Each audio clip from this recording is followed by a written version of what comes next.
Right now, as we speak, there are two churches rising side by side. The kingdom of heaven is likened unto a man which sowed good seed in his field. But while men slept, the enemy came and sowed tares among the wheat and went his way. But when the blade was sprung up and brought forth fruit, then appeared the tares also. So the servants of the householder came and said unto him, Sir, did it not thou sow good seed in thy field? From where did these tares come from? He said unto them, An enemy has done this. The servants said unto him, Will thou then that we go and gather them up? But he said, No, lest while you gather up the tares, ye uproot also the wheat with them. Let both grow together until harvest time. And in the time of harvest, I will say to the reapers, Gather ye together first the tares, and bind them in bundles to burn them, but rather the wheat into my barn.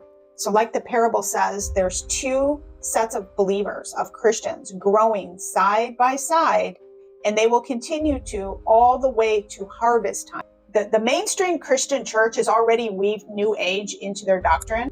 False signs and wonders, like Matthew 24 tells us will happen, it's already happening in the Christian mainstream church. The NAR, New Apostolic Reformation, people like Brandon Biggs, okay, and the mainstream Christian community celebrating him. Meanwhile, they don't understand he's a false sign and wonder, okay? That's a false sign and wonder. How do you know who's false and who's not? The Lord answered that also in his word. Beware of false, so I'm in Matthew 7:15. Beware of false prophets, which come to you in sheep's clothing, but inwardly they are ravening wolves. Ye shall know them by their fruits. Every tree that bringeth not forth good fruit is hewn down and cast into the fire. Wherefore, by their fruits ye shall know them. So do you see how this connects with the other parable I just read about the wheat and tares? That the Lord will take the tares and throw them in the fire, just like here. Every tree that doesn't produce good fruit is plucked up and thrown into the fire. So the Lord tells us how to test the spirits. He tells us how to know who is from him and who's not.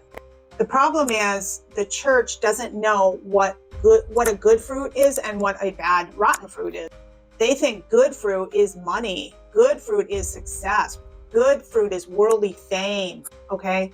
Good fruit is making America great again. No. That's not the good fruit that the Lord is speaking of in his word. That's the fruit of the world. Carnality. Good fruit, we can read the fruits of the Spirit in Ephesians 5. And so many pastors have fallen because their fruit was rotten, right? It was exposed. I share all of this in love in hopes that it will help someone. God bless.